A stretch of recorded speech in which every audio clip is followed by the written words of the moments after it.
pour pouvoir nous transmettre. La Bible nous dit qu'ils étaient justes. Hein? Ils étaient au verset 6. Hein? La Bible nous dit que tous deux étaient justes devant Dieu.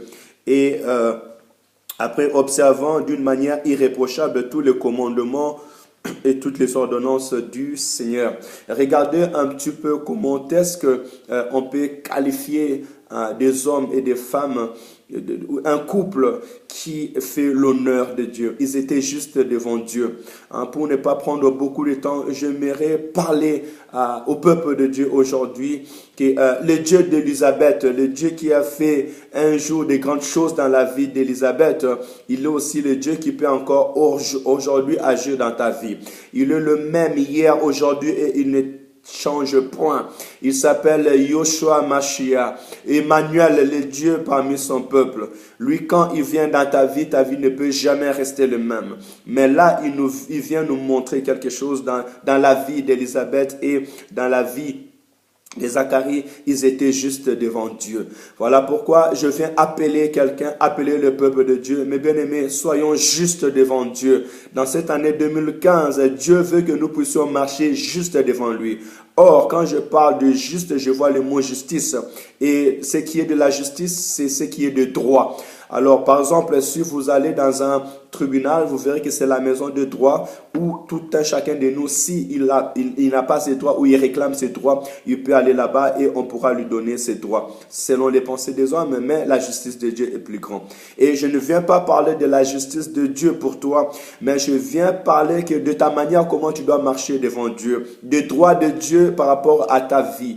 Dieu nous appelle à marcher juste devant lui. Alors, j'aimerais dire à quelqu'un que donner à Dieu ce droit, donner à Dieu ce qu'il doit dans notre vie. Si nous sommes sauvés par le sang de l'agneau, si nous avons reçu le Seigneur comme Sauveur et Seigneur, alors reconnaissons-le comme notre Dieu et notre Roi. Il dit tout simplement, venez à moi, vous tous qui êtes chargés et fatigués, et je vous donnerai du repos. Donc, je me conseiller à quelqu'un, si tu as des problèmes, si tu as des soucis, ne va pas ailleurs, mais cherche la face de l'Éternel. Va dans ton église, va chercher les hommes de Dieu que tu vois. L'Éternel Dieu leur a donné cette grâce. Ils prieront pour toi et Dieu lui-même agira dans ta vie. Marchons dans la crainte et dans l'obéissance à la parole de Dieu. Les droits de Dieu sont plusieurs. Il dit, je te bénirai, je te donnerai toutes choses, mais le 10e est à Dieu. Donnez vos dîmes à l'église, donnez vos offrandes aussi à l'église. C'est l'important. Parce qu'il est écrit, amenez à la maison des trésors vos dîmes et vos offrandes, afin qu'il ne manque rien dans la maison du trésor. Les églises sont en train de mourir. Les serviteurs de Dieu commencent à aller faire ce qui n'est pas juste. Pourquoi? Parce que ils ne voient pas des hommes qui sont tout simplement eux-mêmes reconnaissants devant Dieu. Alors, je vous prie, mes bien-aimés, à revoir votre vie et à marcher juste devant Dieu. La Bible déclare, priez sans cesse. Dieu a besoin que tu le parles. Dieu a besoin enfin que tu puisses avoir une communion avec lui. Ayons la vie des prières. Que ce livre de la loi ne s'éloigne pas de nos bouches. Méditez-les jour et nuit, afin d'agir selon tout ce qu'il est écrit. Cette année 2015, Dieu voulait que nous puissions lire la Bible, lire l'Écriture, avoir la connaissance parfaite de la parole de Dieu, afin que personne ne vienne pour nous séduire dans la fausseté. Donc, prenons conscience de cela et soyons justes devant Dieu. Et encore plus loin, la Bible nous déclare que, au verset 6 encore, au deuxième paragraphe, observant, il dit, observant d'une manière irréprochable tous les commandements du Seigneur. Mais bien aimés, si vous vous souvenez aussi des dernières recommandations du Seigneur, la Bible nous dit, Jésus-Christ nous dit dans Matthieu chapitre 28, verset 19 à 20, « Allez dans tout le monde, faites des nations mes disciples, baptisez-les au nom du Père, du Fils et du Saint-Esprit, et enseignez-les à observer tout ce que je vous ai prescrit. » Et voici, je suis avec vous tous les jours jusqu'à la fin du temps. L'observation de la parole de Dieu est très importante. Voilà, ils observaient irréprochablement. Oh, quelle qualité! Non seulement ils observaient la parole de Dieu, non seulement ils mettaient en pratique la parole de Dieu, non seulement ils cherchaient à apprendre, parce qu'on ne peut pas mettre en pratique ce qu'on n'a pas appris. Si tu veux mettre en pratique la volonté de Dieu, tu dois apprendre la volonté de Dieu. Premièrement, c'est lire la parole de Dieu. Connaître Dieu. Le royaume de Dieu, comme nous dit le Seigneur, c'est de connaître Dieu. De connaître Dieu. Apprenons à connaître Dieu. Et nous apprendrons à connaître Dieu par la parole de Dieu, en prenant du temps à rester dans sa présence, à lire l'Écriture, à recevoir les pensées de Dieu. Apprenons la parole de Dieu afin de l'observer. Observer, se mettre en pratique. C'est contrôler ses pas afin de voir si réellement on agit selon la volonté de Dieu. Et mes bien-aimés, le souci aujourd'hui, c'est que quand nous observons la parole de Dieu, mais nous sommes irréprochables. Dieu ne veut pas que nous soyons réprochables. Parce que dans la Bible, quand nous lisons, nous voyons même ses voisins, même sa famille, ils ont vu les choses que Dieu a fait dans leur vie.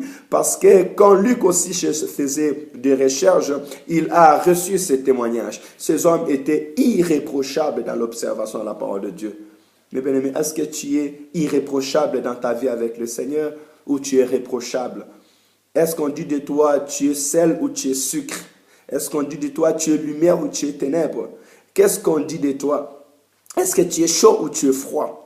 Beaucoup des enfants de Dieu, ils ont la parole de Dieu, mais aujourd'hui ils le servent, demain ils ne le servent pas. Aujourd'hui ils sont dans le monde, demain ils sont dans l'église, on ne sait pas où il se situe. Mais Dieu veut que nous soyons irréprochables. Que 2015, que Dieu nous fasse grâce d'être irréprochables, de marcher dans la crainte et dans le respect à la parole de Dieu. Et nous soyons irréprochables non seulement devant Dieu, mais aussi devant les hommes. Reflétons le nom de Jésus. Oh, manifestons la grandeur de Dieu. Quand quelqu'un te regarde, il dit Alléluia, gloire au Seigneur.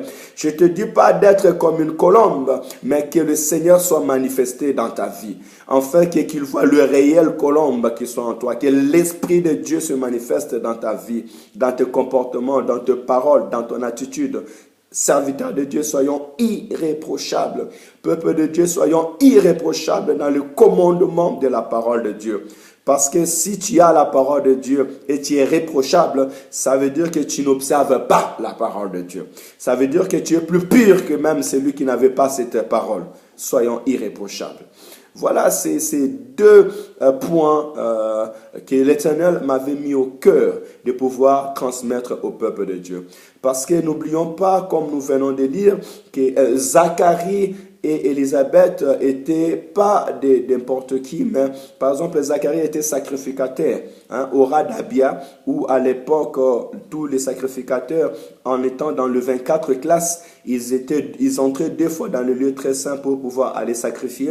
Et n'oublions pas que des sacrificateurs, ce sont des races de peuples que Dieu avait mis à part afin de prendre les offrandes et entrer dans le lieu très saint qui était réservé seulement à la tribu de Lévi et aux sacrificateurs pour pouvoir aller donner le sacrifice à Dieu pour le pardon de son peuple.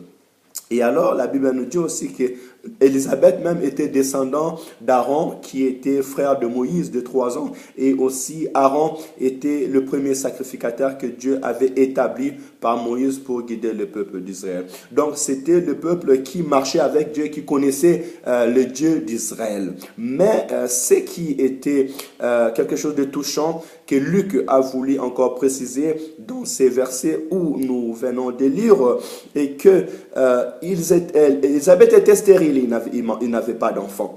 Vous voyez qu'on peut marcher avec le Seigneur, on peut être avec le Seigneur, mais un problème ou un souci peut déranger nos vies. Et voilà, on entre maintenant dans le couple, dans la maison, dans les choses physiques, ce qui s'est passé dans le couple d'Élisabeth et de Zacharie. Ils n'avaient pas d'enfant. Donc, si on peut prendre l'exemple de la société aujourd'hui, tu n'as pas d'enfant, tu n'as pas quelqu'un qui peut faire du bruit à la maison, tu n'as pas la joie d'être ensemble et de voir une famille, souvent une honte, un sujet de moquerie par la belle famille ou par les proches, par des amis, et ils étaient avancés en âge. On voit bien que ces couples-là étaient d'un côté tristes. Et même la Bible nous dit, quand vous lirez cette parole en descendant plus loin, que l'ange de l'Éternel était descendu lorsque Zacharie était entré en donnant le sacrifice pour lui dire que Dieu a écouté tes prières et t'a exaucé. Ça veut dire qu'il priait, il cherchait la face de Dieu par rapport à leurs soucis. Mais le Dieu qui écoute les prières des hommes justes, de ceux qui sont irréprochables, il est un Dieu juste. Je veux dire à quelqu'un, même si tu passes des moments difficiles, même si tu passes des temps difficiles dans ta vie, même si l'année 2014 a été une année difficile, si tu as marché juste devant Dieu, si tu as été irréprochable dans toutes tes voies, mes bien-aimés, ma bien-aimée, Église du Seigneur, peuple de Dieu, même dans ton couple, je viens te dire, le temps est arrivé parce que le Dieu que tu pries a écouté ta prière. Le Dieu que tu pries a écouté ta prière. Il est un Dieu juste et fidèle et n'abandonne jamais ce qui vient à lui. Je suis venu te dire que cette année 2015 est l'année où Dieu va exaucer toutes tes prières. Toi qui avais donné ton temps à Dieu, toi qui avais donné ton temps à Dieu à chercher la face de l'Éternel, sache-moi que cette année 2015 ne finira pas comme ça. Parce que la vie d'Élisabeth et de Zacharie n'était pas finie comme ça. Je ne suis pas venu te rencontrer une histoire, mais je suis venu te dire le Dieu qui ne change jamais. Si Dieu m'avait touché au cœur de vous présenter cette vie de cette famille, c'est le Dieu qui est le même hier, aujourd'hui, éternellement. Voilà pourquoi il dit, et voici je suis avec vous tous les jours jusqu'à la fin du temps. Il est le Dieu qui agit et qui agit encore. De la même manière, il a agi dans la maison de Zacharie et d'Élisabeth, il veut aussi agir dans ta vie. Il va aussi agir dans ta vie. Parce que lui, il est toujours le même. Sa puissance ne finit jamais. Sa grâce ne finit jamais. Sa miséricorde ne finit jamais. Voilà pourquoi je te fortifie. Continue à être juste devant Dieu.